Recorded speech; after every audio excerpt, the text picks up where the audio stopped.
everybody. Hi, guys. Well, from beautiful but threatening to be actually snowy, but it won't be, Salt Lake City, Utah, It's Thank God I'm Atheist. the podcast. I'm Frank Feldman. And I'm Dan Beecher. And coming up on the show today, there's this really good TV show everybody needs to watch that Dan and I are pissed off about. Oh my God. And it's not Bridgerton. No, we won't be trashing Bridgerton on this show. You'd have to go to the to the Frank and Dan support, the Diaries. patrons only content for that. We're going to be talking about another show that I've seen a lot of buzz happening in so much in the online world, especially among atheists and religious people and stuff. We'll get to it. I'm just going to tease it. You need to say the name of the show. I do. It's Raised by Wolves. We're gonna we're gonna talk about Raised by Wolves. Yeah. Don't And how much? Do not and run out no more, and watch no more. it beforehand. And we'll be shy on spoilers. Okay. Because we're not going to be talking about much of it. Hey, I've only seen 2 episodes of it before I threw my TV into the ocean. So, Well, all right, Dan. yeah. I've got this is an amazing article about the rate of infection, COVID infection, Sure. amongst the Orthodox Jewish community in London. Oh. And we know this. We've done plenty of stories about Orthodox Jews. We're talking about ultra-orthodox. We're talking about the Haredi community. We're talking about... Yeah, that's true. Yeah, you're right. The article was just calling them Orthodox, and you're right. This is the ultra-Orthodox. Right. And they don't care about... They're not doing the masking thing. They're not... And we've done a ton of stories about them and COVID and flaunting rules and regulations and getting in close and just spreading the disease, right? Yeah. Well, in London, the numbers are in, and their infection rate is 9 times higher than the national average. Shit. Okay. So the rate, they're looking specifically at the rate of past infection, known as seroprevalence. Okay. And in just one Orthodox Jewish community of roughly 15,000 people, they found that 64% had COVID at some point. Wow. And by contrast, Dan, the seroprevalence across the entire UK is 7%. Yeah. and 11% in London. Right. Yeah. And so this has been a problem since the very first wave of the disease, where Jewish men and women had the highest rates of death, which like somewhere well over 700 deaths per 100,000 people. And where do you think atheists fall in by comparison? Percentage-wise? Or even just compared to other religious groups? I'm going to guess they do pretty darn well. But compared to religious groups. Atheists in general, I don't know. And we're talking in the UK, right?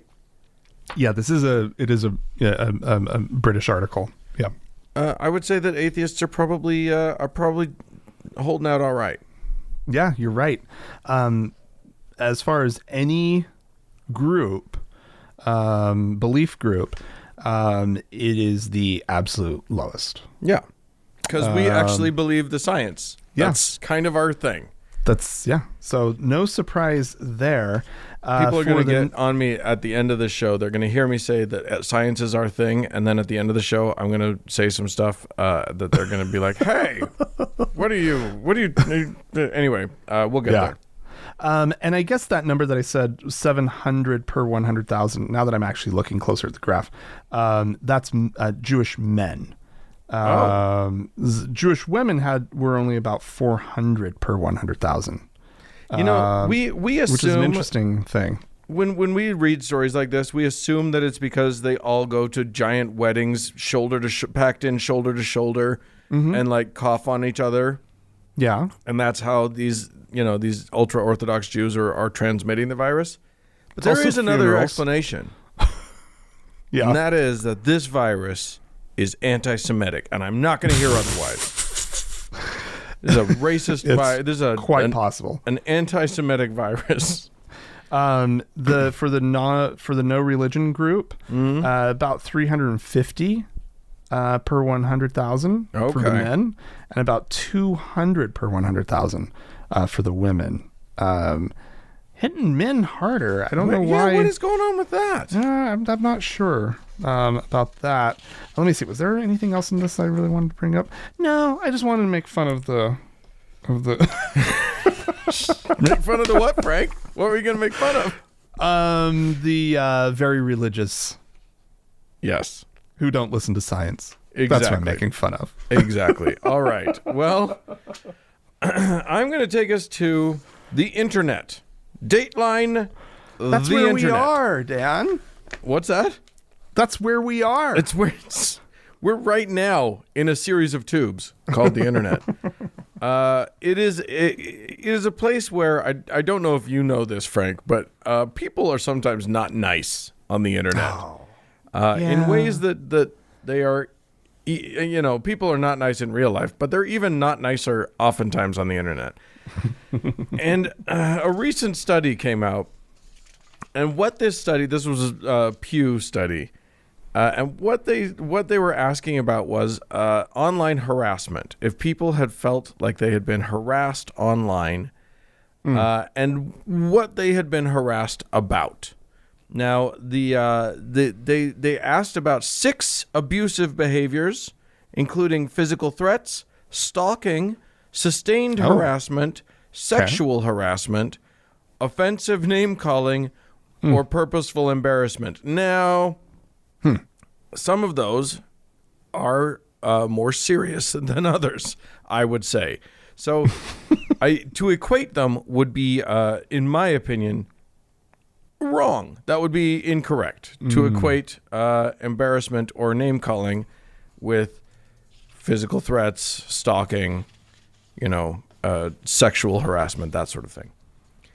Anywho, here's the thing. When they correlated it with, a bunch of people said that the thing that they had been harassed about or the thing that they had been abused about was their religion. Oh. So the question is, who do you think was most abused specifically about their religion online? Or rather, let me rephrase that. Who do you think self-reported abuse online about their religion the most? That changes everything. It 100% changes everything. Which is why it was a very important correction for me to make. If we were talking about real harassment, I don't think that would be the group that you're probably going to bring up. You're absolutely right. No, the whiniest of all of these people, the people who are most likely to report that they have been abused, are white evangelicals. I mean, oh God. And let me tell you, Pew doesn't get into it, but I'm going to tell you right now what they're talking about. This is Dan pulling from my own anecdotal experience and also having studied these people for however many years we've been doing this shit. Their version of harassment is they say gay people suck, and somebody else goes, "You're a horrible person." Right. And then they're like, "You're harassing me because of my religion." And scene. That's the end of that. Right. Yes, white evangelicals are definitely reporting the most harassment. Protestants, second most harassment. Now, interestingly, the next next highest amount of harassment is atheists. Oh, Now, I believe that. atheists do take a lot of shit online, but also atheists can be just as much poke the bear, and then people are mean to them about it as as evangelicals. So You think there's probably so? a little.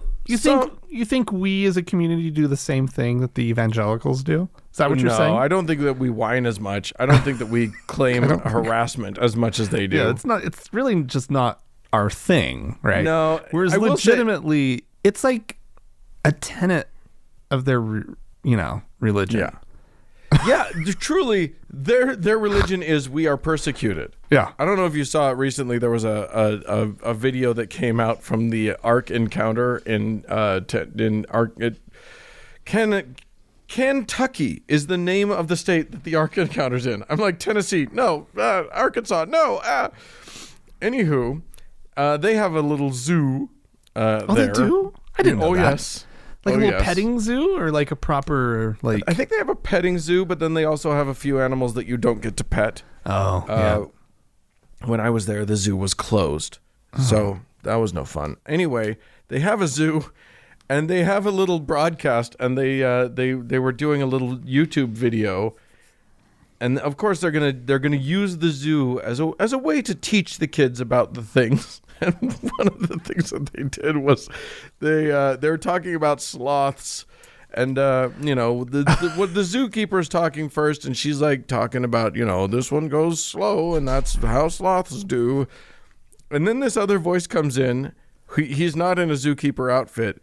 He's like, that's right. These sloths are slow. And that's just sort of kind of how they are. Just like how Christians are persecuted. And it's just like, record scratch. What? It was the most bizarre non sequitur I've ever seen in my life. You sent me that video with no explanation. I just thought it was like on like CBN or something. Yeah. Right? Like that's hysterical that it's from the Ark encounter. Oh my gosh. So anyway, golly. yes, you're right that Christians, it is a tenet of their faith oftentimes that they are persecuted. And it's true that actually atheists are persecuted online. We experience that just in how many 1-star reviews we get from people who don't listen to our show. So Right. that's So, why and- you guys and- need to go yeah. and give us 5 stars just to counteract all the bullshit. Right. And how many times do we whine about that, Dan? Sometimes. Like Stupid just now. Christians. It's just I don't. It doesn't. No, it's- hurt, yeah, it's- it doesn't it's hurt not my something that- feelings, right? I don't feel Right. like I'm being under attack, right? It's true. Like it's We just like find it oh, funny. those annoying dum dums. Yeah. All Yeah. right, Dan. Well, I have 2 downers of stories that are Thank coming God. up. We were having too much fun there. I'm glad that you're going to ruin it Something for us. for you guys to all look forward to. Yeah. And also, I want to preface this story by saying this one is the lesser of the 2 downers. God. So Okay. you're going to have even more to look forward to the third one. Okay, trigger warning. Okay, There you so go. Here we are. So 2 episodes ago, I want to say, so it'd be 477 for anybody who wants to go back and listen to it. I brought up a story about how Malaysia was sort of like looking at their laws against homosexuality and Right. saying, oh, these aren't harsh enough because people Right. keep being gay, right?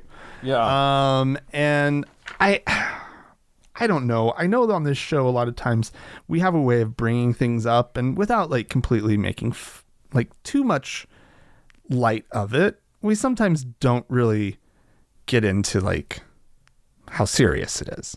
Right. We just sort of trust that people will know that it's serious. Right. But I thought that this story warranted being brought up because in another Muslim part of this world over there in Indonesia, Oh. specifically in the Aceh region, province, territory, Sure. Not quite sure what it is, but it's a part of Indonesia, and it is like it's got like it has the distinction of being the only region in Indonesia that imposes Sharia law. Okay. So it's the fun part, is what you're telling me. It's totally fun. And they, of course, as such, don't like homosexuals, and they have stuff that they do when people are caught being gay. Right. And this is the caning thing that comes up. And this is an article that reporting on the fact that a bunch of people were caned for a bunch of different offenses. But specifically, there were 2 gay men in the mix, aged 27 and 29, who were suspected of being gay. The article says that residents in the area became suspicious of these 2. And so police broke into their room where they were actually caught having sex. And then they were found guilty and have spent 3 months so far in prison. Right. And they were sentenced to 80 lashes of the cane. 80. Oh, Okay. my God. Yes. Look, I don't know if everybody even knows how caning works, but we're talking about a rattan cane that, like, literally, when you are beat with it, hits hard enough that it rends flesh from bone. Like I've seen the scarring that can occur from a caning. Yeah. It's not that something that, like, you don't take 5 lashes lightly. So 80 is 80. Well, they Wow. were each flogged 77 times because they were given 3 they were taken 3 lashes were taken off because they had been in prison for 3 months. I guess it's a month per lash. Wow. Amongst let's see one of the mother of one of the men fainted while watching her son being whipped. One of the officer who was performing the caning, his stick shattered as he struck it across one of the men, but don't worry, it was replaced right away. They had another one on standby. Well, I guess. I'm just relieved to hear that he wasn't pulling his punches. Thank goodness. God. This is a nice note. This is nice. They halted the caning at one point so that the 2 men could drink some water before they continued. Oh, it's thirsty work being caned. Damn. They are. Wow.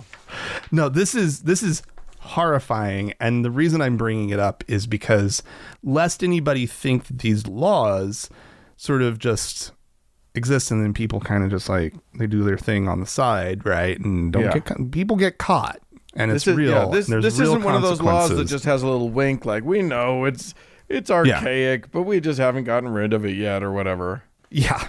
No, it's totally fucking for real. Some of the other people there that day getting punished, there were 4 others. They were lashed between 17 and 40 times depending on their offense, which ranged from drinking alcohol or meeting members of the opposite sex. The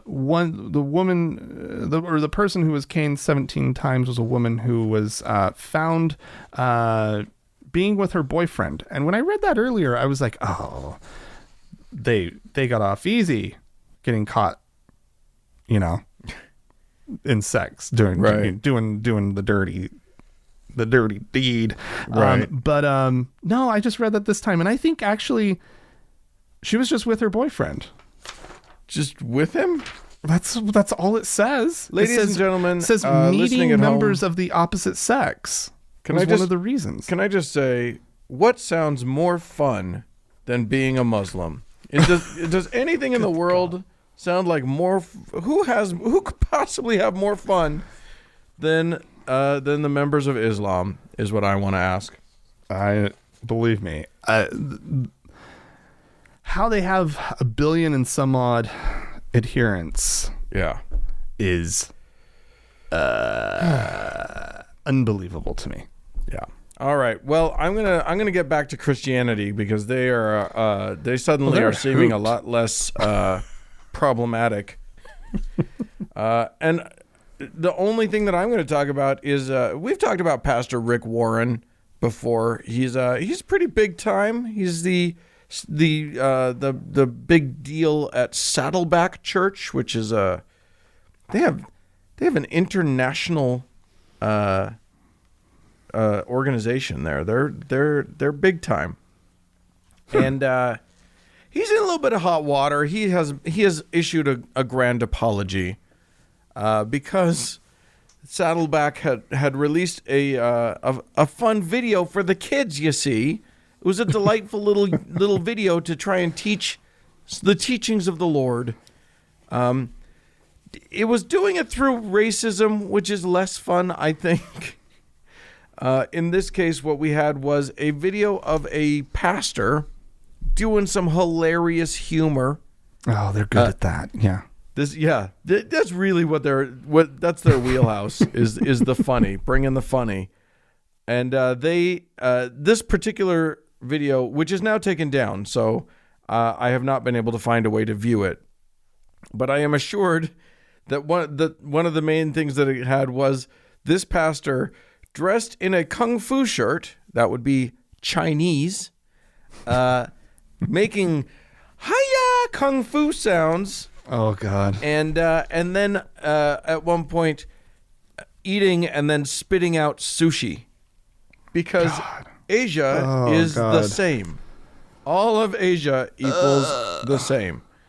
Okay. Yep. So yeah, they released that. It was apparently just great slapstick comedy.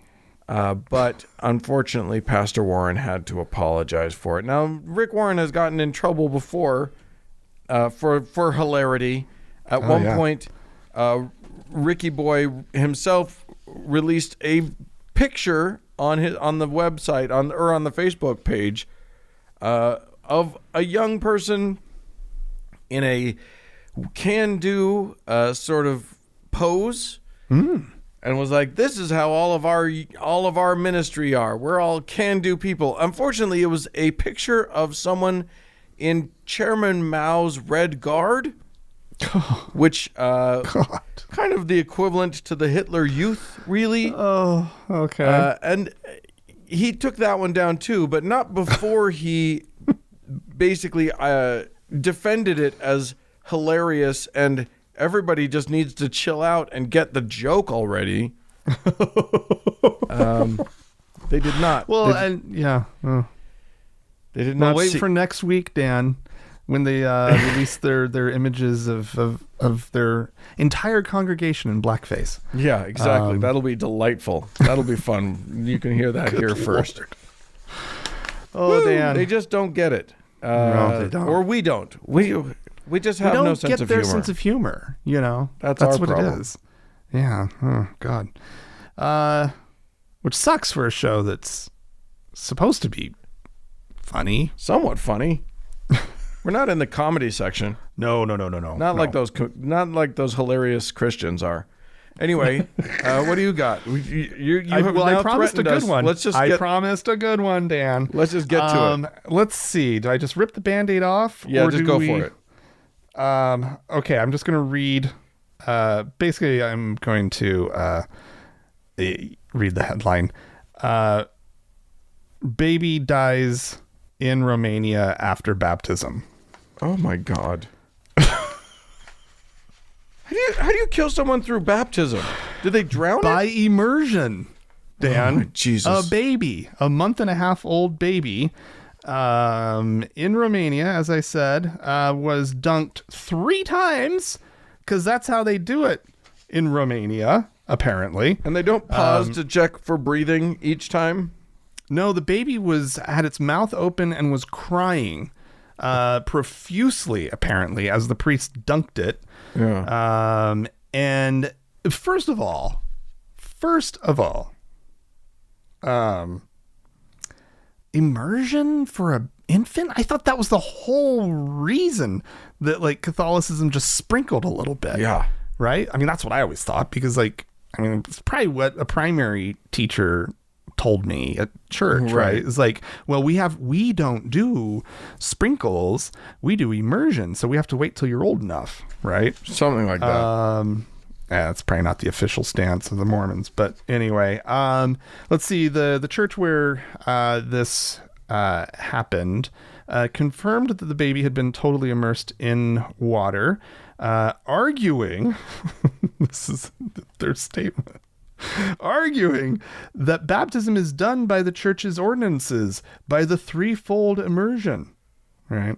That's how it's done. So obviously we had to do it that way. Idiots. How you want to save this baby's soul? Yeah. Right? What are we supposed to do? Just not drown babies? Just because you said you don't like Jesus? It's a good thing, I guess, at least from their perspective, that they, had the baby baptized before he passed away. Guess it's going to heaven. Yeah. Let's see. It says the baby had been crying both during baptism and also after. So what happened is the baby inhaled a bunch of water, right? I'm shocked to hear that. Obviously that's what happened. But the baby was sort of, it's not like they just held him under the water and he died, right? Like he was sputtering, and it was apparently just fucking awful. So that doesn't sound good. Yeah. So they also are, blaming the baby. The baby was crying, right? Well, of course it's the baby's fault here, right? If the baby hadn't been crying, just stop. How do you can't just blame okay. No, they did. Yeah. That's how that's phrased. The baby was crying. Yeah. Right? And then if it just would have shut up and taken its lumps, it would have been fine. We can't help it if the baby was weak. And on top of it all, Dan, the archdiocese where this church is a part of issued a press release saying, "It is hard for us to understand why God has allowed this tough trial." It is the baby's fault, and it is the Lord's fault. That's whose fault this is. It is in no way, shape, or form that fucking sadistic priest who was shoving a baby underwater. Now, this is their practice. So, I mean, I would guess that generations of people have been, baptized this way. But that doesn't make it any better that, you would think that this is a reasonable thing to do with a newborn. You would think that some best practices would have formed over the centuries. Yeah. I don't know. Just pinch his nose and cover his mouth, maybe, right? Right. Exactly. Put a cork in it. And then I don't even think that's probably something you should do with a baby. That's probably really bad advice. But you would think they would do something. Yeah. I mean, this article really fucking pissed me off. I don't know if you can tell, guys, I'm laughing, but I'm really upset.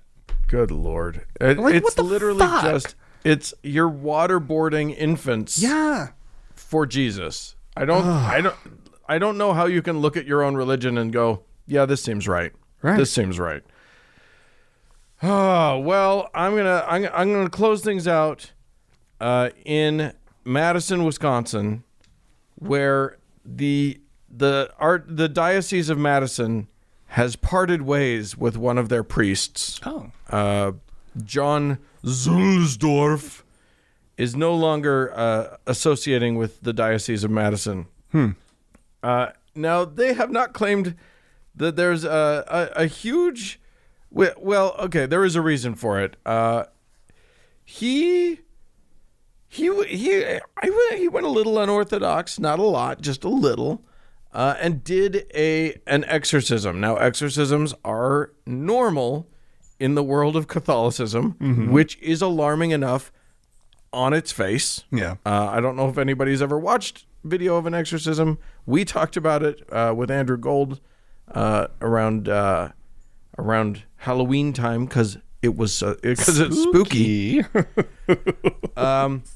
This guy decided to take it in a different direction. Now, technically, an exorcism is a prayer against the devil, according to the Catholics. Oh, okay. So yeah. you can do it all sorts of ways for all sorts of reasons. Right. This guy decided to do multiple exorcisms against election fraud. He exorcised the election fraud. How did that go? And he did this. He live streamed these on YouTube. Oh, God. Multiple times. Oh, God. What a ding-dong. The videos tragically have since been deleted. And I think that's the saddest thing in the world because I wanted to watch them. But apparently he was absolutely convinced that Donald Trump had won the election and there must have been widespread voter fraud. There wasn't, everybody. I know most of our listeners don't have a problem with that, but there absolutely was not widespread voter fraud. So it worked. I mean, maybe I can just say that the exorcism worked because there was no voter fraud. Hey. So congratulations to Reverend Zulsdorf. Yeah, you're kind of Hank Kunamening it. Kunamening it. There you go. Yeah. I'm looking at the bright side here. Yeah. It didn't go his way. It didn't go the way that he wanted it to. Right. But well, neither did it for Hank Kuneman. Right. I just think it's amazing. Like, it's what's delightful is when people believe their own bullshit and then take it to the next logical level. Yeah. Like, yeah, of course you believe that there's like devils in the Dominion voting machines or whatever. Of course you believe that. And of course the cure for that is an exorcism, you silly, stupid man. So that's what he done, and now he doesn't have a job anymore. Although, oddly, the diocese was claiming that he wasn't he was more associated than he was employed by the diocese or something. It was a very strange arrangement that I'm not sure I understand, but of course. But the bishop, of course, he wasn't actually an employee. How could he be? Right. Yeah, he left his post to, quote, pursue other opportunities. The Bishop of Madison, there was a statement in which the bishop said he was grateful to the Reverend for his faithful support of the diocese seminarians and priests, and thanks him for his many years of steadfast ministry serving the diocese. Yeah.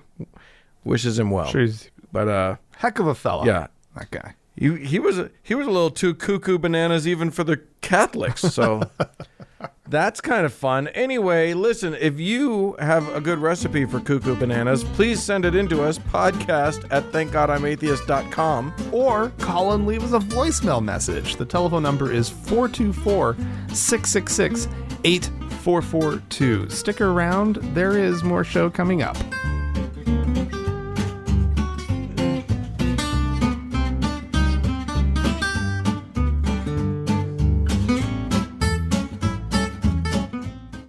Hey, Dan. Hey. Gordon Klingenschmidt, who is, let's see. Kling. I guess he's a former Colorado state legislator. Did you know that? Yeah.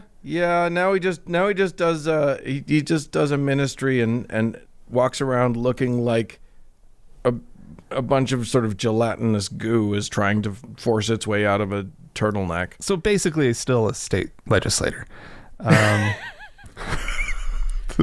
He's not a handsome man. I usually don't go after people's looks, but he's just so wobbledy. Yeah. Anyway. Yeah. So anyway, we have a little clip of his that we want to play, and he's got some ideas about who's behind some of our current political our current political situation. Yeah, and vis-a-vis kind of the presidency. and kind of like how it all played out. I'm gonna do a quick trigger warning for some transphobia here. I will say this is the one we chose, the one that isn't the meanest to trans people. Oh, God. So there was one that was much worse. We chose this one because it's funnier and whatever. But yeah, a little bit of transphobia. So be prepared. You know what Gordon Klingenschmidt looks like? He looks like the saliva that forms in the side of your mouth when you say the word Klingenschmidt. That's what I've decided he looks like. Anyway, here's what he had to say. I do believe God wanted Donald Trump to be reelected. I think it was God's will, and yet sometimes in this fallen world, the devil wins, and God's perfect will is not always done on earth. I think it's an abomination now that someone with the demonic spirit of, for example, transgenderism, Joe Biden is now promoting boys going into girls' locker rooms in public school. He is promoting abortion on demand with taxpayer funding to kill innocent children. He is going to harm Israel in their unique calling in the world. That is the devil's will, who is ruling in the White House right now, when I believe, President Trump was for God on those issues. Sometimes the devil wins, Dan. It's just against God, man, he wins. When you believe in an omnipotent, omnibenevolent God, and sometimes he loses, yeah, doesn't make. You've got a problem, Gordon. Like literally, Gordon.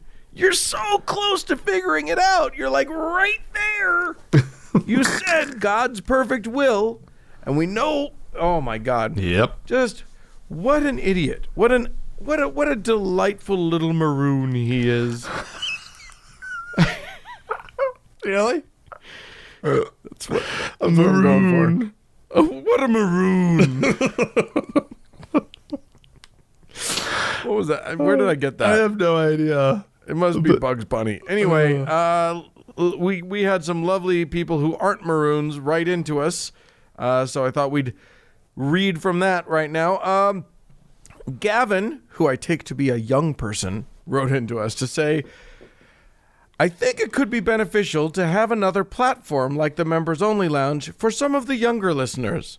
This could be a very nice thing because I don't know of any other groups for younger atheists. I was thinking on a different platform than Facebook because a lot of us don't have an account and don't want one because of privacy problems. Yeah, maybe smart. Discord or something similar. Yep. Okay. All right, here's the deal. We don't know what the hell Discord is. We're old dudes. So, we've heard of it. We've heard of it. We've looked into it. We don't know anything about it. We don't know what the culture of Discord is. Yeah. So we are reluctant to dive into that, Gavin. But we want to create that space for you guys. So yeah. And don't take any of this as us not being supportive of this idea. In fact, right, Dan, right. we want to ask for some help. Yeah. So yeah, the one thing that we need, that we know we need, if it's going to be a TGIA thing, if it's going to be associated with us, it needs to be heavily moderated so that assholes get weeded out quickly, and it's supportive and a loving environment, and just a good place for people to go to connect with other non-believers safely and securely. So it turns into another members only lounge, just not on Facebook. Exactly. Yeah. So this is our call to action for anyone who understands Discord and is willing to put in some time as a moderator. Please email us and tell us, old guys, what the hell it is and how it. Look, I just signed up. I set up a thing. I set up a what is it called? A channel? A station? I have no idea what it's called. No clue. But I've started the process. But you have to understand that, like, when you go into a new environment online, and you don't know, I don't know what half of the jargon means, what half of the lingo means. I don't know what a webhook is. So I'm sounding impossibly old. That's fine. I've got enough gray in my beard that I'm allowed to do that. So if you want if you guys out there want to have, because Gavin wasn't the only person who wrote into us this week about Discord. Yeah. So write into us if you're willing to be a moderator and you're willing to sort of abide by our rules for how that would work, and then we'll make it happen. We'll make a Discord thing for y'all. We were making it sound like a lot of fun, Dan. All these rules. Everybody loves to join a community with so many rules. Dan's just, I've got my rules. And keep off my grass. That's what we're hearing. Everybody else is free to start their own. What are you doing on my lawn? Discord things. I want this to exist for these people. I'm scared. I'm scared. I'm nervous. I don't want people abused in a space that has our name on it. Yeah, exactly. So yeah, I agree. That's all. That's really the only rule, is just how are we going to keep people from being abused? Yeah.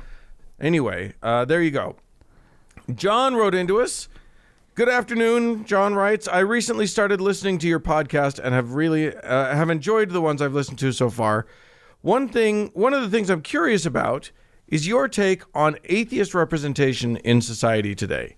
It seems as though if an individual would run for political office and say, I'm a non-believer or an atheist, then their political dreams would be shattered. It's as though their beliefs must be kept quiet in order to succeed. I feel as though the same could be said in other areas, family, community, etc. Well, John, I think you're right. There is real, unlike the Christians, there's very real prejudice and social consequences for some when saying that you're an atheist. We're going to be talking about a cultural touchstone in the next segment of our show that is that uses the word atheist many times, and I can tell you I'm not pleased with how they're using that word. Oh boy. So yeah, I think that it's rough out there. Frank, what are your thoughts? Yeah, I have no problem with that stance. That aside from a few jurisdictions in this country and throughout the world, really, to admit that you're an atheist, you're not getting elected to office. It can't. Well, it can carry those kinds of social consequences. Yeah. It's part of why we're trying to be. It's part of why we constantly call for people who can safely do it to be open about their atheism. Right. Using the word atheist if you can, because frankly, it needs to be like the heat on that word needs to be taken down a lot. Yeah. I mean, it's what the gay community did, and it was one of the gay community's great one of the reasons for the gay community's great success in getting as much recognition and acceptance that the level that we do have, right? Is because of the coming out movement. People pressing the importance of being out and being open and being who you are. And it's a little different, right? Being gay, being atheist. Right. But boy, howdy. Similar in the sense that like society has similar reaction or has had similar reactions to the two. And the fact, one of the best ways always to combat any kind of prejudice is through exposure, Yeah. So. Yep. And look, it worked so well for the gays that now we have a gay secretary of transportation. It's true, Dan. Boom, even baby. Mike Lee voted to confirm. See, look, Pete Buttigieg. The world's just a better and better place. So I think things are improving for atheists, and they will continue to improve for us a lot. Because look, gay people had to do this with only having like less than 10% of the population being gay. We got like at least that number probably for atheists, and then, double it for agnostics. We got an ever-growing percentage of the population. Yeah. We're gonna do better and better. Yeah. So things are on the rise for us. Our star is rising, baby. The future is great for atheists. It is. And finally, Kay wrote into us. Hi, Frank and Dan. I hope you and yours are well. I love the show, especially the discussions on scientific articles. Yeah. I'm writing in because I had a question about those discussions, because most people don't care to, or in some instances don't trust them, particularly religious/formerly religious people. I was wondering how you guys began reading peer-reviewed articles. Thanks, and thank God for scientific literacy. Do you read peer-reviewed articles, Dan? I sometimes read peer-reviewed articles, but I will admit that I more frequently read good scientific reporting on peer-reviewed articles, and then dip my toes into the articles just to make sure that the reporting isn't way off base. And that's the truth. It's like half of the peer-reviewed articles that come out, I don't have the basis to actually really understand what the hell's going on. Yeah. Because a lot of peer-reviewed articles are, deep into the weeds of their own specific study. Yeah. And I don't have the background for that. Almost all of my science education, I took a few science classes in college, a couple in high school that I failed. Not that I didn't understand, just that I failed.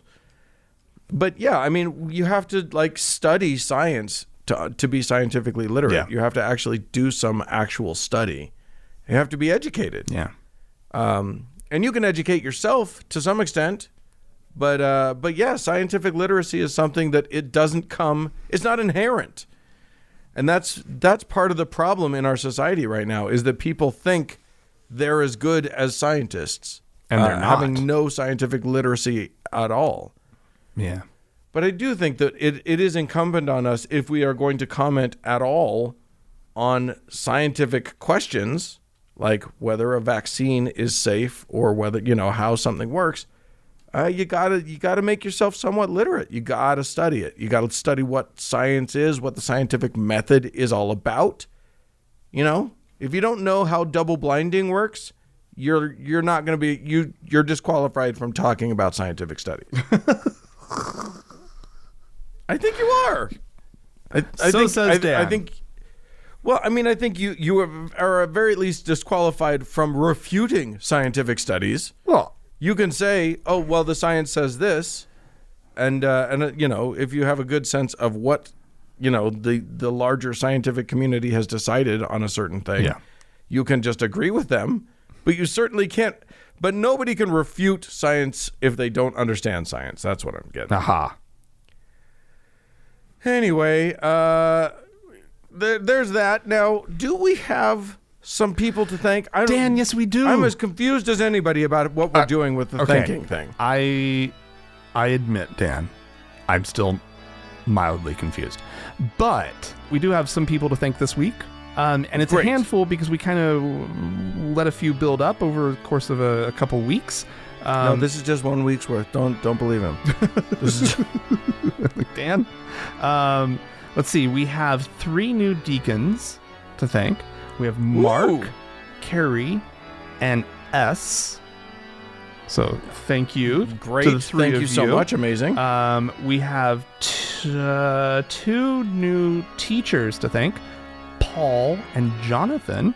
Thank you to the 2 of you. Awesome. We have a new priest to thank. Mick. Thank you very much. Oh. And well done, Mick. Mick gets to bless the sacrament. And as always, Dan, we have our top donor, our Lord and Savior, Davis. And if you would like to join these fine folk in supporting the show, if there's something And here why that you wouldn't you? like to hear, clearly you're listening and you've probably come back. So why not help us out? Help us keep doing the show. You can go to thankgodimatheist.com, click on the support tab, and follow it on over to Patreon. There's also an option to support us on using PayPal. The choice is yours. So thanks so much for your support, everybody. And stick around. There's more show. Love you guys.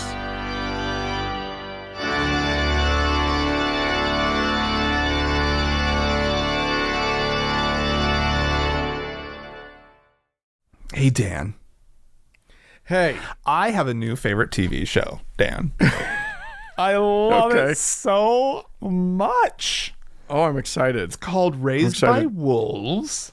It turns out there are no wolves, which I was a little disappointed by. Correct. Yeah. So it's a lie right from the beginning. We know that we're being lied to right out the chute. Yeah. This is a show that's on HBO Max.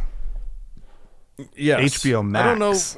I don't know what the difference is. Is there a difference now between HBO and HBO Max? I think this is what I don't know.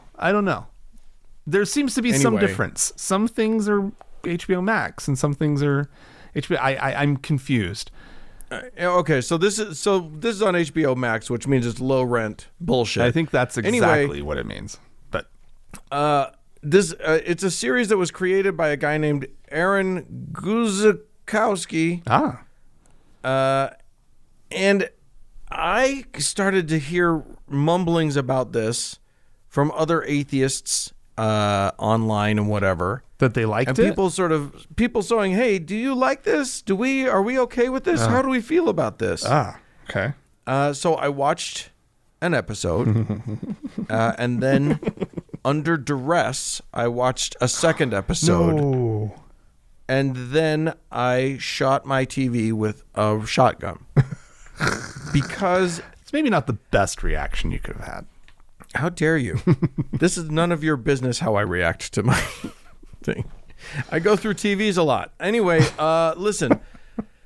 Here's where I'm coming from. Now we could talk about the writing on the show, and we could talk about the stuff. But the thing that drove me crazy, and the thing that I thought was pertinent to to our show, is that we're talking about a post-apocalyptic space drama that starts with two androids landing on a faraway planet and somehow incubating and making a bunch of new human kids. You got me so far. I love this setup. This is a good setup. Yeah. And they're going to raise these kids. They are, I guess, the proverbial wolves. I guess. Referred to in the title. I don't see them as wolves, though. I don't either, but I'm just trying to justify their title. Anywho, these two, they have all these kids. They begin to raise them.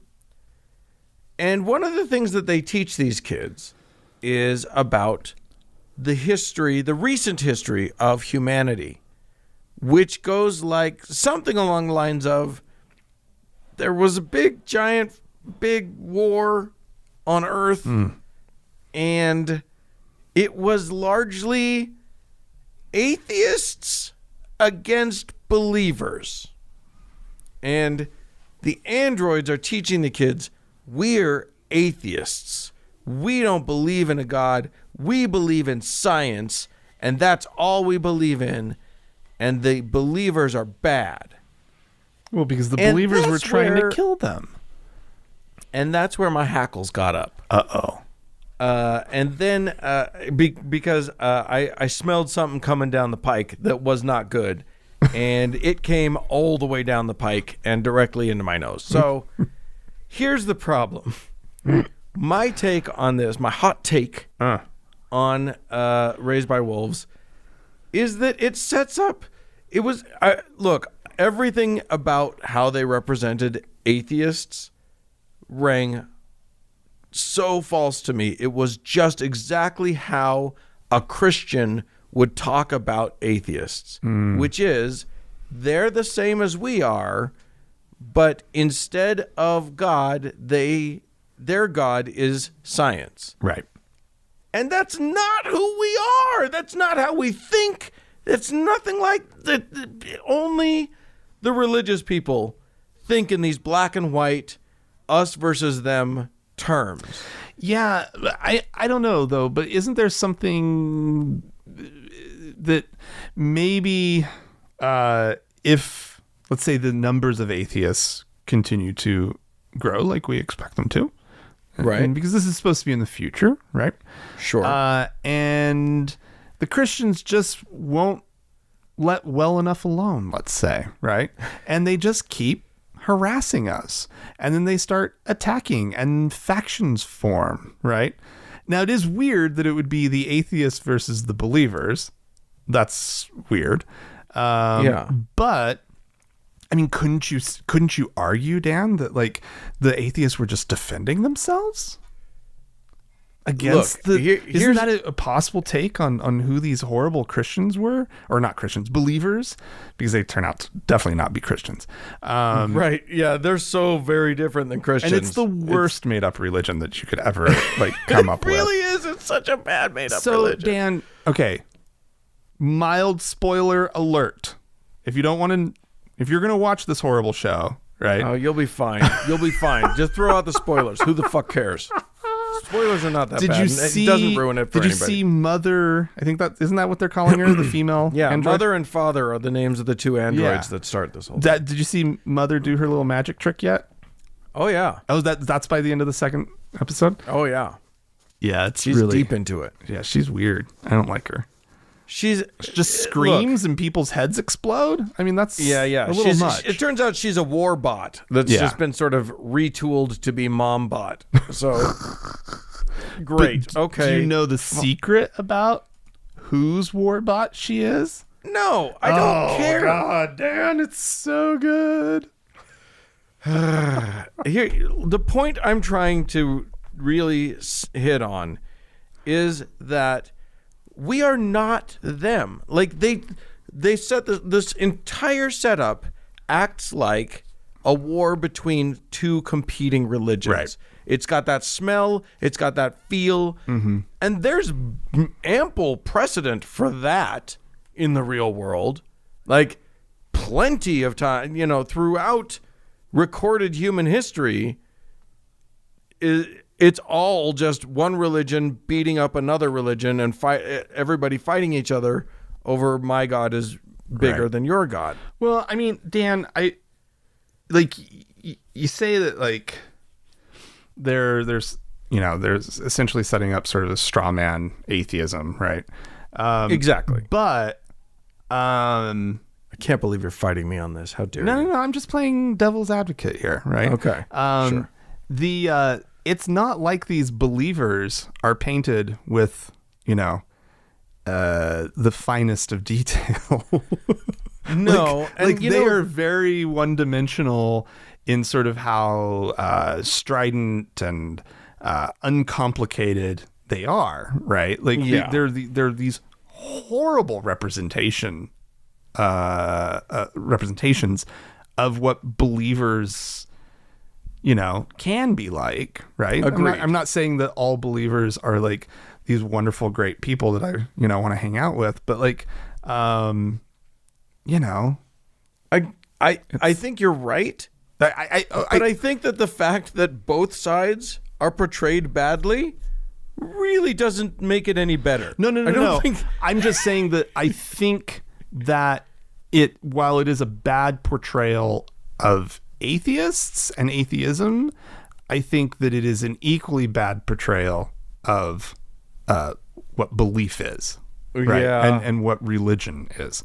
Like, I think that it's with the exact same lack of skill that wrote the atheist side also wrote the crazy believer side, because they're all fucking like so. I'm gonna quibble with you. Okay. And my quibble is this. The way that the believers are written, to me, speaks to an understanding of what believers are like in a way, even though it's a cartoonish sort of, it's a cartoonish representation of them, but you can see where they're basing all the things on. The the representation of the atheists, the quote unquote atheists, is not based on a reality, but based on it's very clearly to me based on the Christian straw man, the standard Christian straw man that is set up for what atheists are like. And it probably whenever you watch a video where Christians tell us what atheists think and how atheists believe, you're going to see something that we as atheists would not recognize at all. Yeah. I mean, it probably didn't help that the two main atheists are aren't robots. Even people. Yeah. Might not really help the case too much. I mean, did you get to where we find out who else is atheist? No. Oh, Dan. Oh, good. But they were hinting twists. at it. The twists. Oh, I did get to that. And the reveals, I did get to that. Dan. Oh, the They show. do. It's so good. They do reveal that. There's a whole bizarre atheist, or not atheist, android plastic surgeon subplot that is very, very strange.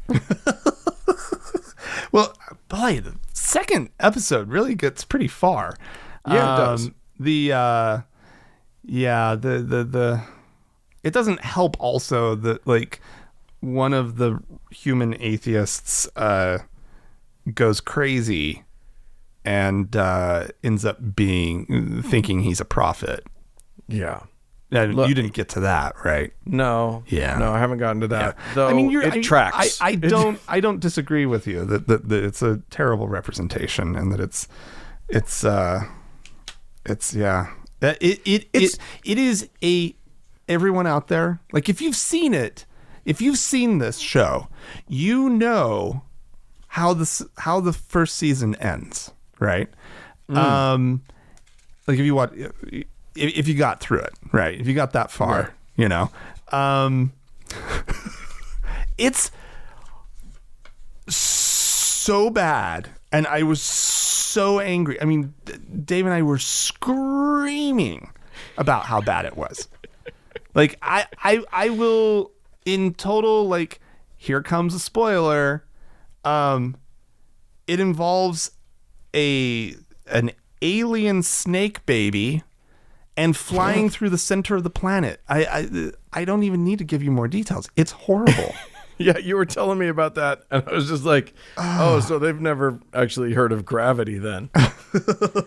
They're going to the center of a planet that has Earth.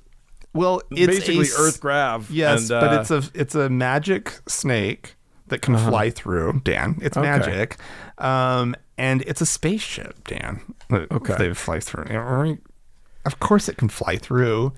Yeah, I mean, of course. It's science fiction, Dan. Yeah. Not science fact. I just don't have I made it clear, like, why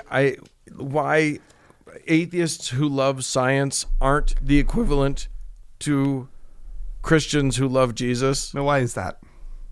I just think we need to point it out, because literally they use the word science in the same way in this show. No, I know. In the same way believers use the word God. Yeah. They literally use it. It could be interchanged completely and you would just have the other side.